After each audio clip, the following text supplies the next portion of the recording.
Europe میں ایک شخص نے اسلام قبول کیا تو اسے پوچھا گیا کہ اسلام کی کس قدر نے تجھے متاثر کیا؟ تو وہ کہنے لگا سیرت کا ایک واقعہ میری ہدایت کا سبب بن گیا۔ ایک دن مجلس جمی ہے حضور کی، ایک شخص اٹھ کے کھڑا ہوتا ہے، حضور میرا بچہ گم ہے، 2-3 دن سے مل نہیں رہا، آپ دعا کریں میرا بچہ مل جائے۔ قبل اس سے کہ حضور دعا کے لیے ہاتھ اٹھاتے اور باب اجابت کھل جاتے۔ اعلیٰ حضرت فرماتے ہیں اجابت کا سیرا عنایت کا جوڑا، دلہن بن کے نکلی دعائے محمد صلی اللہ علیہ وسلم۔ قبل اس سے کہ حضور دعا کے لیے ہاتھ اٹھاتے، ایک شخص جو بعد میں آیا تھا کھڑا ہو گیا، حضور میں ابھی فلاں باغ کے قریب سے گزر کے آیا ہوں، میں نے بچوں کے ساتھ اس کے بیٹے کو وہاں کھیلتے ہوئے دیکھا۔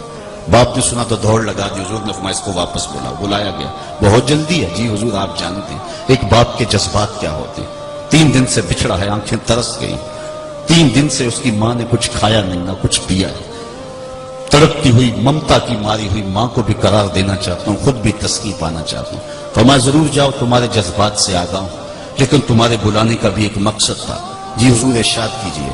فرمایا جب باغ کے کنارے جاؤ تو بچوں کے ساتھ اپنے بیٹے کو کھیلتا ہوا دیکھو تو اس کو بیٹا کہہ کے آواز نہ دینا، جو نام رکھا اس نام سے پکار دو۔ عرض کی میرا بیٹا ہے، اگر نام بیٹا کہہ کے پکاروں تو حرج بھی کیا ہے؟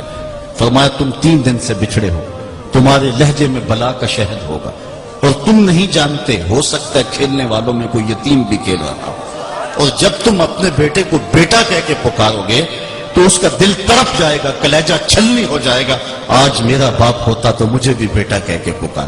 کہا یہ شوق گھر جا کے پورا کر لینا، لیکن اس کا نام لے کے اس کو وہاں پکارنا۔ یہ اسلام کا دیا ہوا مزاج۔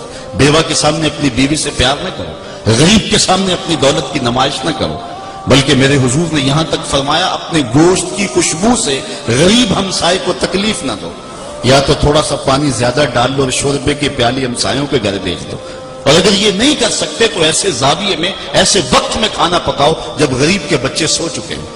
غریب کے بچے ضد کر بیٹھے تو اور غریب ان کی ضد پوری نہ کر سکا تو ان بلکتے ہوئے بچوں کو کون چپ کروائے؟ وہ کیا کسی نے کہا تھا دوپہر کو سلا دیتی ہے بچوں کو وہ اس ڈر سے گلی میں پھر کھلونے بیچنے والا نہ آ جائے۔ ہم نے معاشرے کے ان رشتے ہوئے زخموں کو کبھی دیکھا؟ آج ہمارے انداز، ہمارے رویے لوگوں کے دکھ کا سامان بنے ہوئے۔ میں کہتا ہوں کہ یہ لوگ جو غریبوں کو لائن میں کھڑے کر کے عید پیکج دے رہے ہوتے، یہ غریبوں کی تذلیل نہیں کر رہے ہوتے؟ غریبوں کو پیکج دے کے 10 اخبارات میں تصویر چھپوانے والا سوچے اگر اس لائن میں اس کی بیٹی کو کھڑا ہونا پڑتا، اس کی بیوہ کو کھڑا ہونا پڑتا، اس کے یتیم بچوں کو کھڑا ہونا پڑتا تو کیا تماشا ہوتا؟ اسلام نے یہ نہیں کہا، یتیم کی تکریم کی بات کی ہے اسلام نے۔ کلا بل لا تکرمون الیتیم، یار بچا ہوا کھانا تو کتے کو بھی ڈالا جا سکتا ہے، بچی ہوئی دیگ آپ مدرسے میں بھیج کے سمجھتے ہیں کمال کر دیا، یہ بات نہیں ہے۔ یتیم کی تکریم کی بات ہے، اس کی عزت نفس کی بات ہے۔ بہترین دھرتی پہ وہ گھر ہے جس میں یتیم بھی ہو، اس کی تکریم بھی کی جا رہی ہے، اس چیز کا احساس، اس چیز کا لحاظ رکھا جائے۔ تو حضور کی اس نزاکت قلبیہ پر، اس حضور کے جذبات پر اس نے کہا کہ یہ ایک پیغمبر کی زندگی ہی ہو سکتی ہے۔ یتیم کی نزاکت قلبیہ کا اتنا خیال، اتنا لحاظ، اپنی نئی نسل کو یہ چیزیں بتانی پڑیں گی۔